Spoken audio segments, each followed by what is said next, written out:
Times now Navbharat पर हम अब सबसे बड़ा खुलासा करने जा रहे हैं। दिल्ली सरकार को लेकर एक्सक्लूसिव जानकारी सामने आई, जिसके बाद सवाल उठने लगा है कि क्या दिल्ली की केजरीवाल सरकार ने आम आदमी पार्टी के हितों को साधने के लिए सरकारी पैसे का दुरुपयोग किया।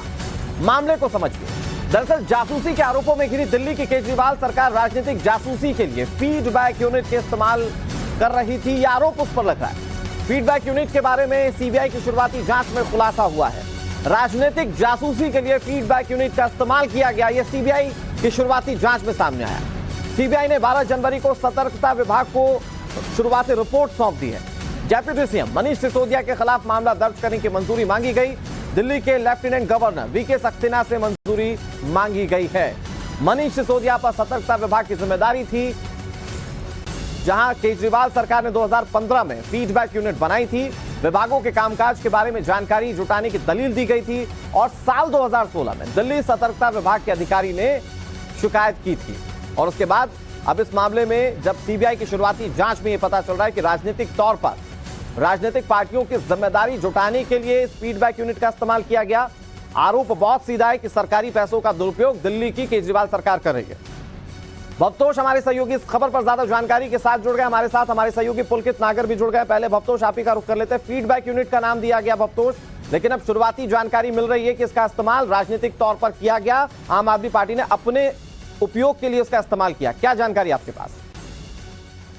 देखिए, पूरा मामला जो है ये 2015 का है, जब आम आदमी पार्टी दिल्ली चुनाव में बहुत बड़ी बहुमत के साथ चुनाव जीती थी। उस समय एक यूनिट बनाई गई थी, फीडबैक यूनिट। इसमें बहुत सारे जो थे वो सारे कॉन्ट्रैक्ट के ऊपर आए थे, और ये जो अधिकारी आए थे वो करीब 20 के आसपास लोगों को कॉन्ट्रैक्ट पे रखा गया था। ये सारे सेना या पैरामिलिट्री फोर्सेस और इंटेलिजेंस ब्यूरो से आए थे, और एलिगेशन इनके ऊपर ये लगाया गया था कि ये लोग स्नूपिंग या लोगों के ऊपर एक ढंग से कहा जा सकता है सर्वेलेंस रख रहे थे। उस समय विजिलेंस डिपार्टमेंट, जो कि एलजी के अंदर आता है, एलजी के ऑफिस के अंदर आता है, इसमें सबसे पहले जांच जो थी एंटी करप्शन ब्यूरो को दी गई थी। उसके बाद एक प्रिलिमिनरी इंक्वायरी इसमें सीबीआई ने शुरू की थी, जो कि प्रिलिमिनरी इंक्वायरी की रिपोर्ट 2021 में डायरेक्टर सीबीआई को सबमिट की गई थी। उसके बाद क्योंकि ये पूरा मामला section 17A prevention of corruption act के अंदर आता है, उसमें प्रायर सैंक्शन की जरूरत होती है। मैं आपको बता दूं, क्योंकि वो उसमें मामला शुरू नहीं हो सकता अगर उसमें सैंक्शन ना लिया जाए। इसलिए सीबीआई ने एलजी के ऑफिस को कहा कि हमें इसमें सैंक्शन चाहिए। अब मनीष सिसोदिया जो है वो दिल्ली के उप मुख्यमंत्री हैं, उसको सैंक्शन एलजी सिर्फ और सिर्फ प्रेसिडेंट या मिनिस्ट्री ऑफ होम अफेयर से ले सकते हैं। इसलिए पूरा मामला अटका है। जो हमें सूत्र ये बता रहे हैं सीबीआई के कि जैसे ही सैंक्शन मिलेगा तो इसमें एक एफआईआर दर्ज होगी। अब अवतोष ये भी बता सकते हैं आप कि ये जो यूनिट काम कर रही थी, ये राजनीतिक तौर पर किस तरह से इस्तेमाल की जा रही थी आम आदमी पार्टी की ओर से? क्या राजनीतिक पार्टियों की जानकारी इकट्ठा करवाई जा रही थी चुनावों के लिहाज से या किसी और लिहाज से? कोई जानकारी इसके संदर्भ में?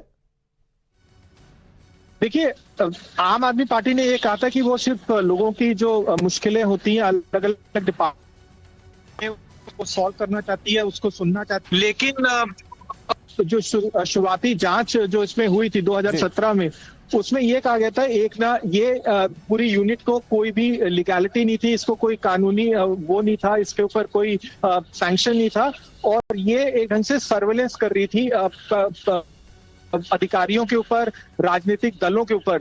उस समय भी जब टाइम्स नेटवर्क ने इसको रिपोर्ट किया था, काफी ज्यादा कंट्रोवर्सी हुई थी। बीजेपी ने तब भी कहा था ये ढंग से राजनीतिक पार्टियों के ऊपर एक ढंग से सर्वेलेंस कर रही है। जी, अब ये बताइए भवतोष की क्या ये यूनिट अभी भी एग्जिस्ट करती है?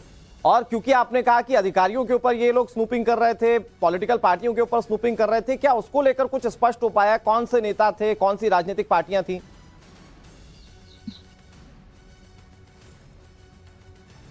भवतोष,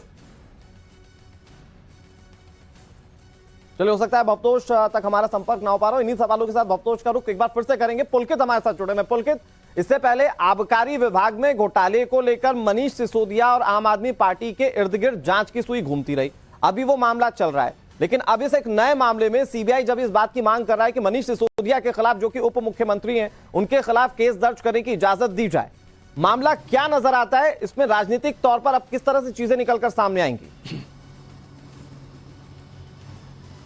देखिए, आम आदमी पार्टी कह रही है कि पुराने जितने भी मामले हैं, क्योंकि ये वाला मामला भी जो फीडबैक यूनिट का है ये 2015 का है, उस समय भी ये खबर खूब चली थी। 2016 में जब सीबीआई के लिए रिकमेंड किया गया था, एसीबी ने ये शिकायत की थी, तो उसके बाद से लेकर अब तक प्रीलिमिनरी जांच हुई और उसके बाद में अब इस मामले में एफआईआर दर्ज करने के लिए ऊपर सीबीआई ने एलजी को कहा, एलजी ने अब एमएचए को लिखा है, एमएचए से प्रेसिडेंट के पास जाएगा और फिर ये साफ होगा कि क्या इस मामले में कोई एफआईआर दर्ज होने की इजाजत केंद्र सरकार से मिलती है कि क्या होता है। लेकिन आम आदमी पार्टी इसे राजनीति से जोड़ती है। वो ये कहती है कि 2015, 16 और जितने भी पुराने मामले हैं, चाहे वो विज्ञापन वाले मामले हो, वो भी 15, 16, तो ये पुराने मामले उठाए जा रहे हैं और वो लगातार इस बात को लेकर केंद्र सरकार और बीजेपी पर आक्रामक रहती है। लेकिन अगर हम समझे तो कहीं ना कहीं आम आदमी पार्टी की मुश्किलें इन तमाम मामलों से बढ़ती हुई, ठीक कहा कि इसके बाद मुश्किलें बढ़ सकती हैं।